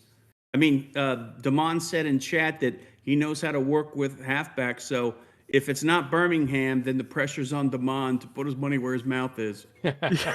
Yeah. I mean, one thing you got to look at, right, is rookies coming up into the SFL, right, is for that first season, as long as you're over roster minimum, they're coming to you free of charge, right? So do you, get that ultimate insurance policy in case your quarterback gets injured for free, or maybe even fights for a starting spot, right? I mean, it's a loaded quarterback that is very, very talented, or do you load up another halfback that you'll get free of charge for a little while? I mean, Well, DJ, I'll tell you, I think going back a little bit in the order, I think there was one team that really actually could have used that insurance policy, and it's Chicago. Yeah. I'm surprised because, type attack, he's got the best legs in the league. The guy runs like a stallion unleashed. Yep. But at the same time, that really offers him up to get hit a lot more, and hits mean injuries. And so, for them, I get why they ended up going with a cornerback instead, but I would have thought that if Dakota would have had a really good landing spot anywhere in particular as kind of that insurance policy person, it would have been Chicago. So to Yep. see them not end up going with that, it kind of leaves us kind of scrambling a little bit to look at the rest of the rosters now and see, who kind of would take that shot next. Yeah, I completely agree with you. The only downside for them, right, is, for one, the corner fits their scheme. Yeah. Right. But they are under roster minimum. So if you take on a quarterback like that, you will have to take the full brunt of that contract. And, that could also be part of their decision. Right. And, looking forward, these are all deep playoff teams and teams that, in my opinion, could have contended for the championship. Right. So, it's hard to see any of these guys really need to replace their sheriff. Right. But like we'd mentioned, crazy things happen. I mean, I believe it was Mexico City. Their quarterback got injured against Arizona. Yeah. Right. But I mean, they still that. ended up winning the game. But what if they didn't? Right. That's something to think about. Right. And I mean, you look at Washington. They're stacked, but the opportunities there. I say they're taking a long time. It so seems like they're giving it a may be consideration. brewing. Either that or their phone's unplugged. Oh, here we go. Oh, here it is, just in time. Back it up. Let's hear that reverse. Yep.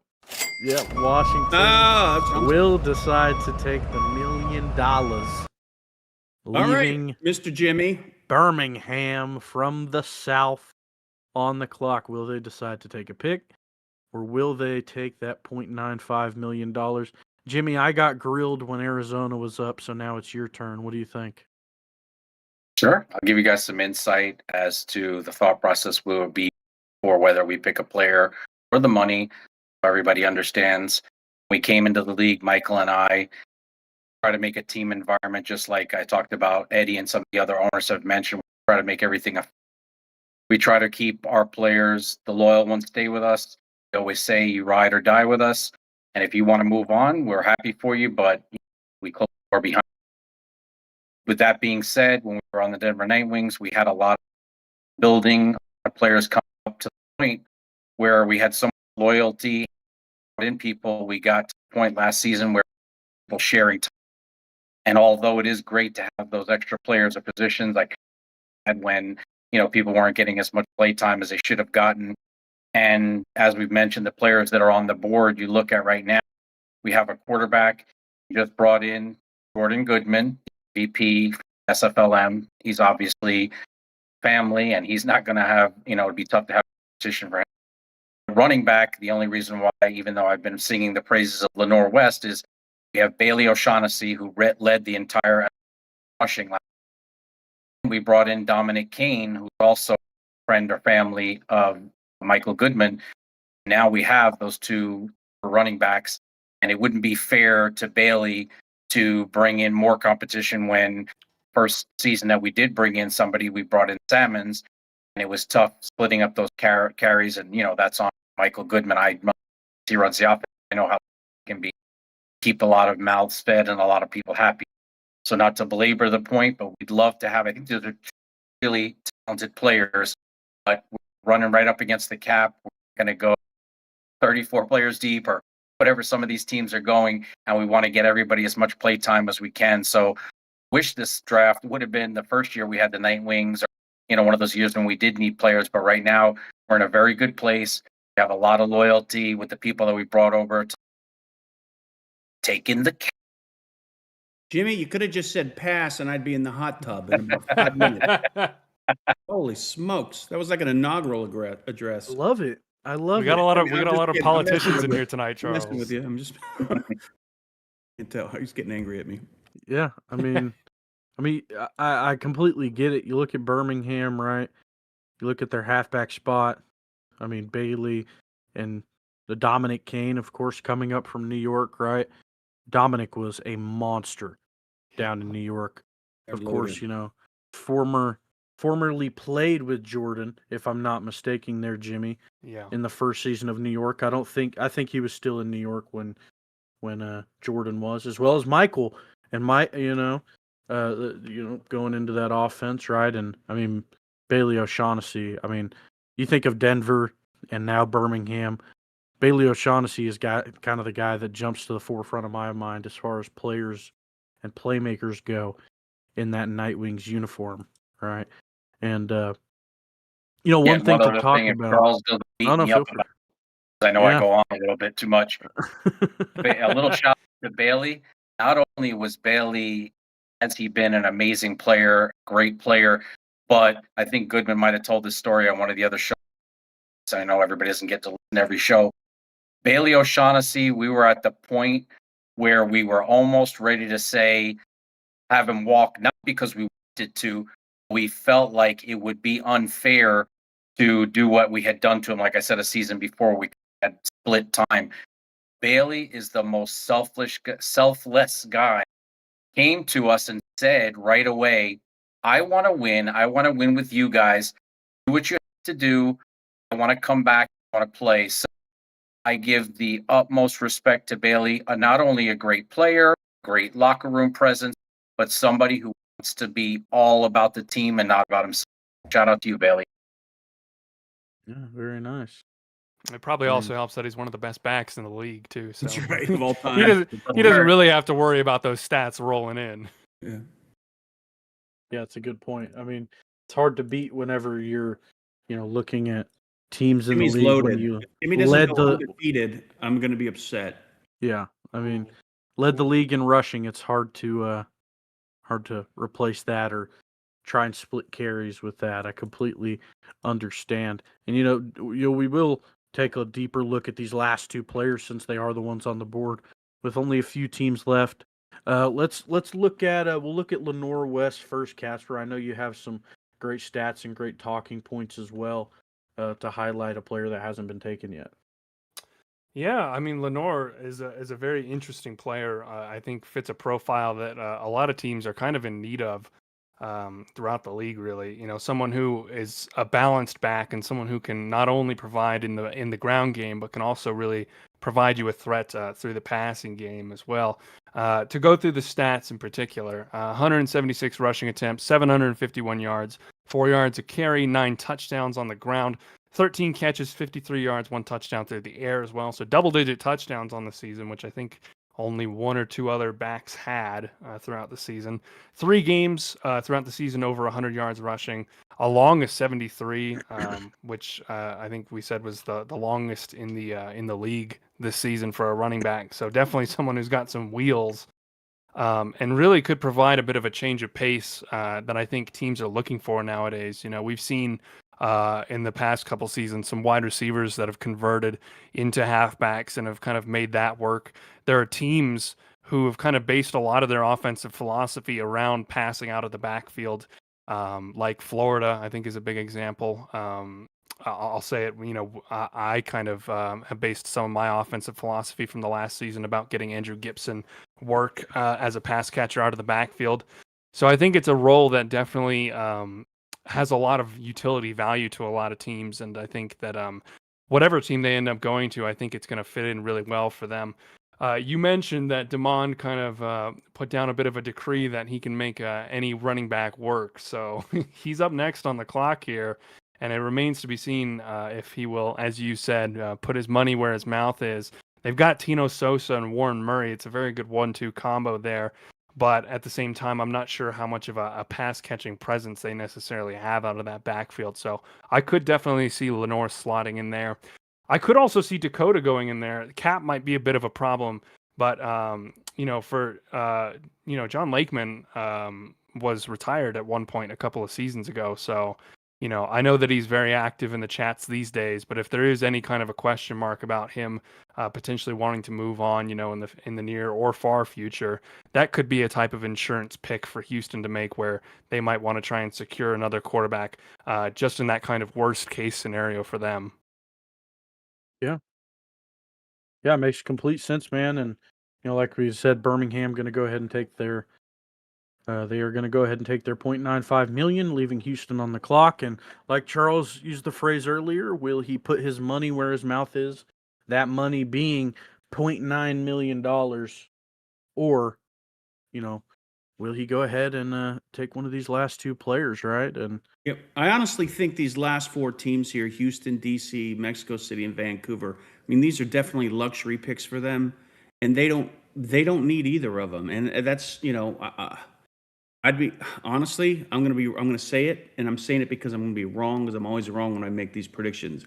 I don't expect them to take a player, and I think they're gonna take the cash, and then we're gonna be looking at 2 players that are in free agency. Because I mean, these 14, maybe DC. I could argue maybe DC might. Let me just look. No, I mean, DC's got 3 running backs. Houston's got running backs as well. They're chock full. So Vancouver only has 1 though. They use Doyle a lot, but yeah, he's but that's the way technically a they do fullback. it, though. I mean, as a someone, It's true. they like that. You know what? I can maybe Vancouver. I think out of all them, that's a good point. But you know, Mark likes that. I mean, he's a mad scientist, and he's got a pretty defined playbook with what he has: 2 fullbacks and a running back, and he's very successful with it. But you know, shoot, I've been wrong all the time. I just would be shocked if both of these players go in the last 4, maybe 1, but not. I would be shocked if both go. I mean, yep, there you go. Talk about Houston. He will take the money and may or may not put it where his mouth is. The jury's out. We'll maybe find out at a later date. That leaves up DC next on the block. $0.875 million up for grabs. That or Dakota West or Lenore West still on the book waiting for a selection, right? You look at DC, a team that was sensational last season, right? And they do have 2 halfbacks. They have the bruiser, Sam Harrison, and Kevin Say, more of the shifty back that, you know, we've kind of talked about that synergy of having the 2-headed backfield. You want to have both of those stereotypes more often than not. And this is a team that does only have 1 quarterback. Shabazz Synergy is the guy in DC. I mean, you know, works in the coaching room as well, makes some great graphics, a great personality. Do you go with that insurance policy like we talked about? Shabazz could drop at any point maybe he stubs his toe, right, needs to take a seat on the sideline, you could have Dakota West, a sensational quarterback, playing in your backfield. We can talk about as well the stats as well. I mean, Casper, I know you have some of those in front of you, but initially, I feel like most people think these last few teams are going to skip, but you think we could see something? I don't see room for Lenore. I think Sam Yeah. Harrison fills that role excellently. I mean, a Yep. special teams player of the year in past seasons. Someone who absolutely fills that kind of scat back role to a T. And I think if Ashley Jackson's backup seat is off limits in Arizona, then I think Shabazz Synergy's backup seat is probably off limits Yeah. in DC as well. So I don't see it happening here. I feel like those two are kind of like we had mentioned earlier. No off limits. I feel like it's those. Yeah, two so let's in that add. line. Let's be honest here. You Yeah. add another quarterback to the mix, it messes up the water. I'm sorry. Mhm. I mean, as a former coach, if I had two quarterbacks, I would have a hard time trying to keep both of them happy. You know what I Yeah. mean? Because especially someone coming in with a, near almost a $6 million, $5.3 million contract. Yeah. Mhm. That gentleman deserves to be on the A field starter. day one. Yeah. Yeah, that's a very fair point. Someone like Dakota, they have the talent to be thrusted into a starting role, right? It's just about, do you make the move? Do you potentially push out someone that's been loyal? I mean, Shabazz, I feel like fits that to a T. He is the guy in DC, right? For a rookie, it's a tough choice to make, and we see that decision being made for Back it DC. on up. They will take that $875,000, and they will travel back to the capital. That leaves Mexico City. We talked about earlier. Do they kick Larry Love and his carton of cigarettes to the curb, or are they going to bring in Dakota West to play behind Sipe? We saw tragedy strike them in the playoffs, and thankfully for them, Larry Love was high and mighty, if you will, and he was able to pull that one off. But Jimmy, you think there's any room for play here for Mexico City? I don't really believe so. I agree with what Charles said earlier. These are teams that now we're getting to the point where maybe if there were positions that they needed that were buyers up to something that isn't a crucial position, like let's say a fourth corner, something along those lines. But these are teams that are obviously built well. These are teams that are looking for championships every year. To bring somebody in at a critical position down this far in the draft, it would have to be something like a retirement or some unexpected outlier to happen. I don't see anyone coming in. And now with the salary cap, as we talked about earlier, people managing it and getting it to a point where you're trying to bring it just at the underneath what it needs to be. It's hard to bring in a player that's, $4, $5, $6 million, get him in there, and especially at a position where you don't necessarily want two different people sharing time playing.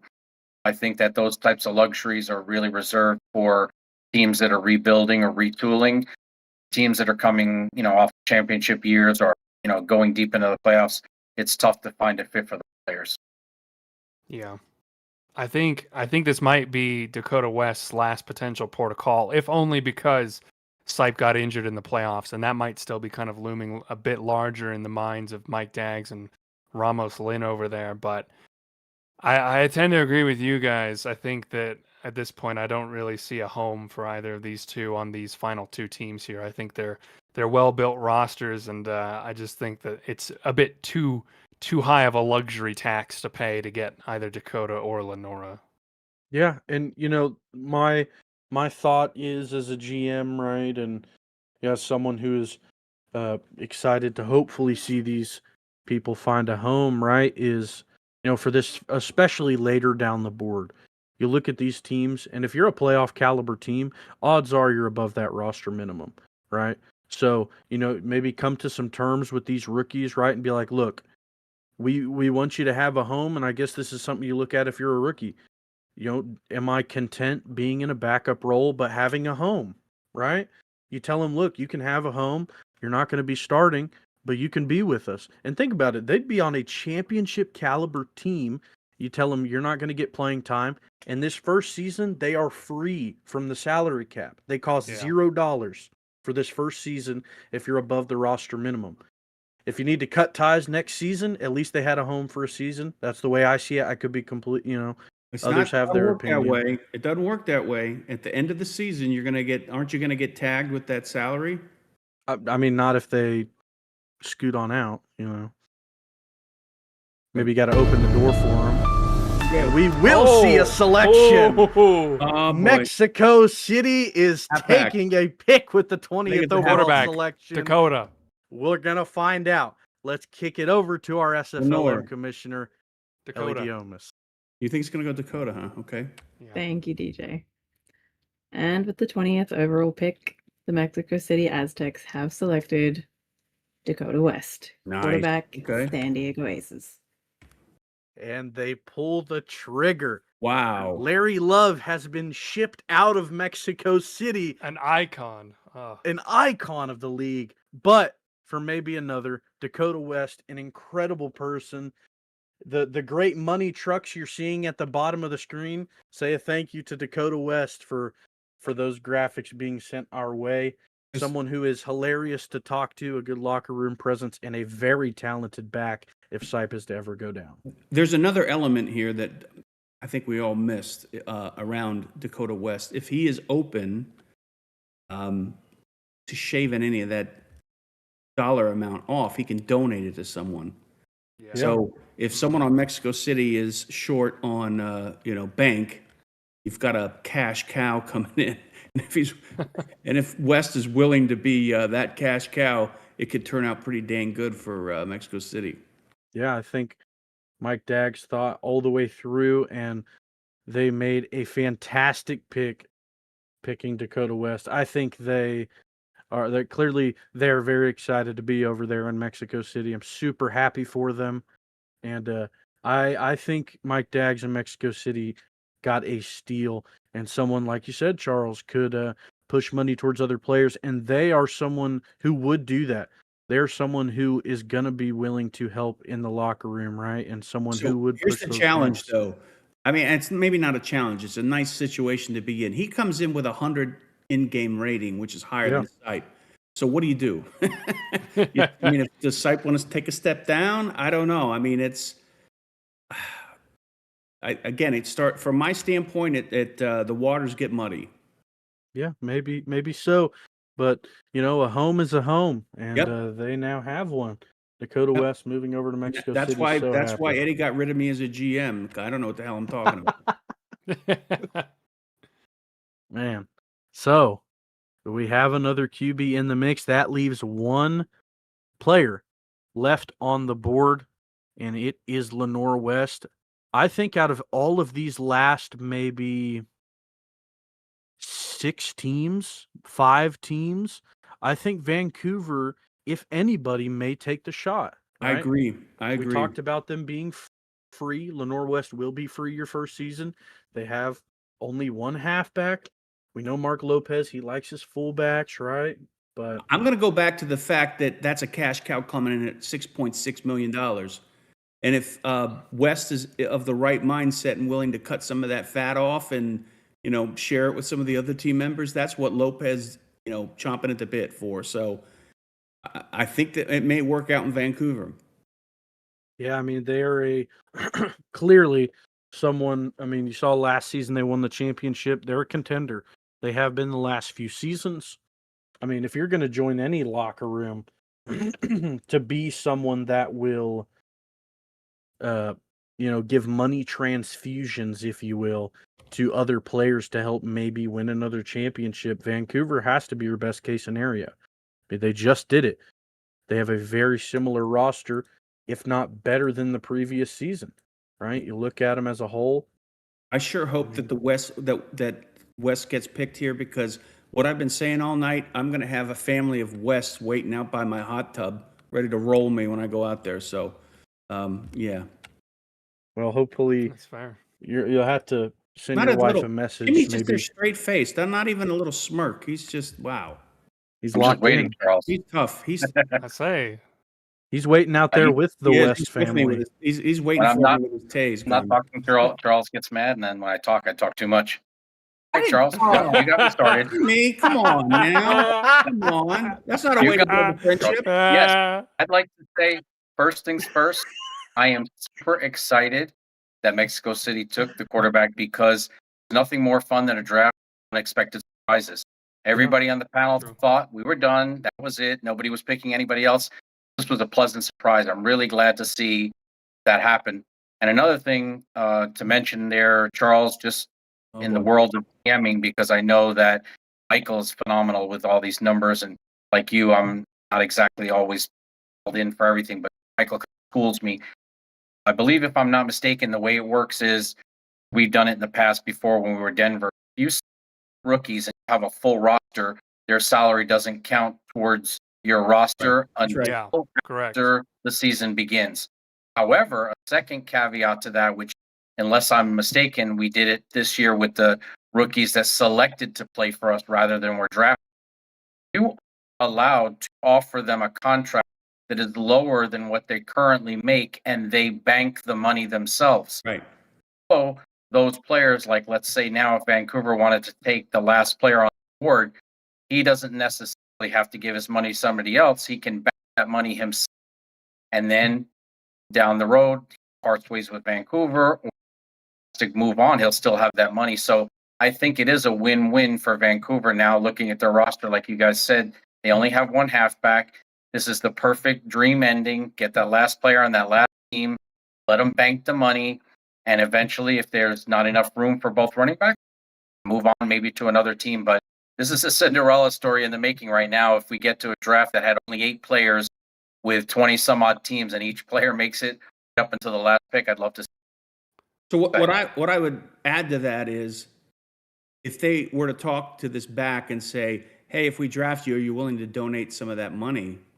And they said yes, then that would be a check mark that would bring them onto the team, I think, based on what I know about Vancouver.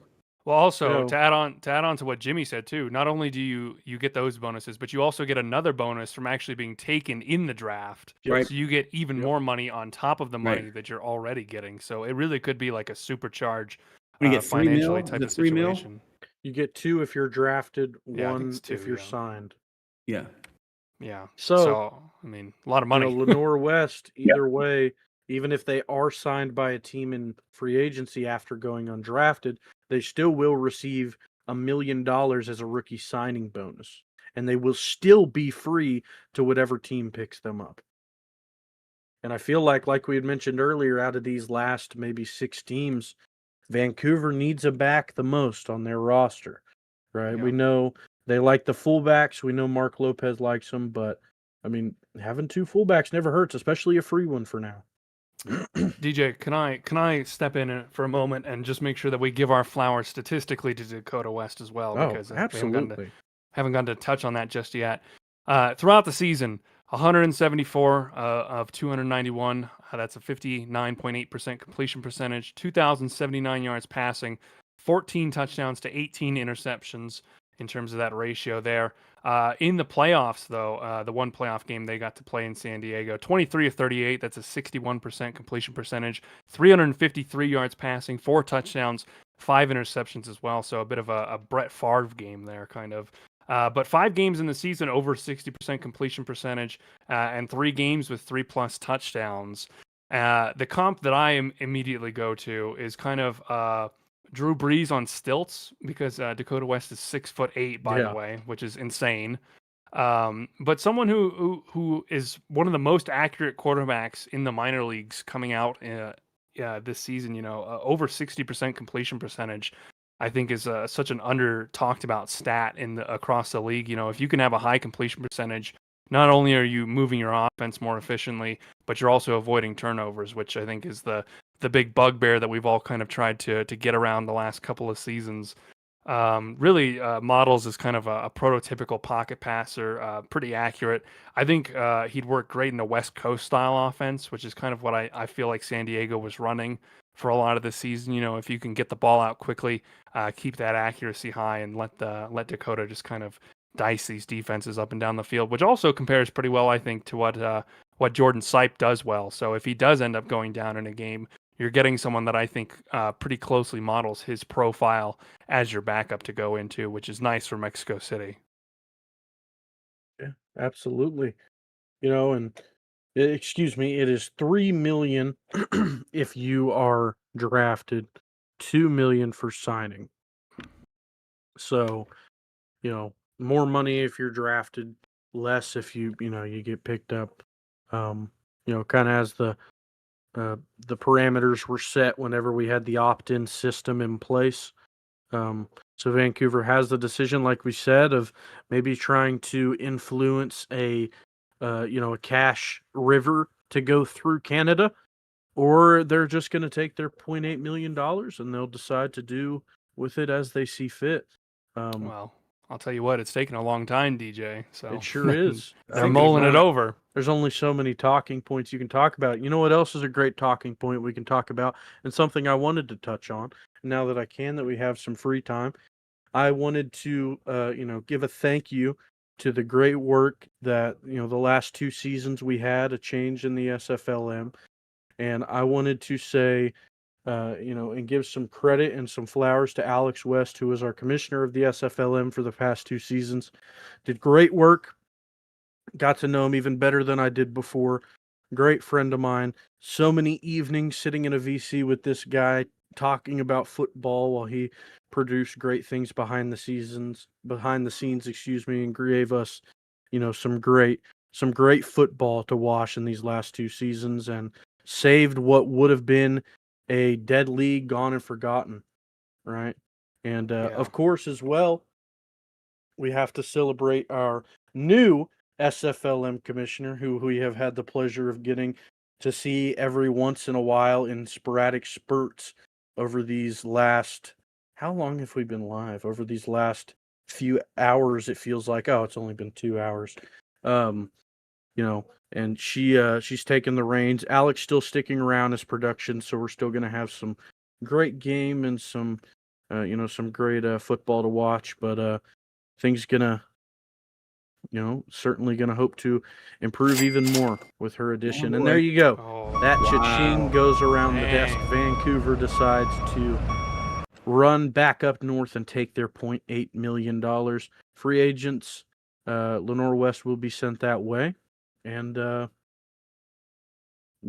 it's gonna be interesting to see if any moves are made, right? But that has been the SFLm Season 26 Rookie Draft. I'll go down the panel. I'll give you all a chance to say your thoughts. Jimmy, I'm going to start with you over there, buddy. Had a wonderful time tonight. Thank you guys for inviting me. Like I said, it's my first draft experience. I thought it was amazing. All the players are out there. Congratulations on your new locations. To Lenore, don't keep your head up. Don't worry. There are teams out there that will, I'm sure, be calling immediately, just like in the real life, right after the draft. I'm really looking forward to this season. Hope you guys can invite me back the next time you have a show like this. Appreciate everyone. DJ said it best. I was at the convention, hung out with Alex. Couldn't have met a nicer guy. He always helped me when I first came to the league, and he was in charge of the SFLm. Been amazing. Ellie has taken his torch and ran with it. So you guys are doing an amazing job. Selfless. So happy that you guys are in charge, and so happy that these rookies are being well taken care of and coming up to the league with bright, shiny eyes. So congratulations, guys. Now, the winning quarterback of the SFLm Season 11, the Polish Rifle, the Charles Doherty, the one and only Hot Tub King. What do you got? This was a great experience. Thank you for having me on. It's a great way for me to end my SFL minor league short career. And I wish the SFL minor league the best. I think they're under great hands going forward. And, Alex, thank you for what you've done. But also, these all of us knuckleheads, I think we had fun. It was nice meeting y'all, and instead of virtually and face to face, it was fun. Hopefully, you'll go to the convention so we can shake hands and maybe share a beverage of choice.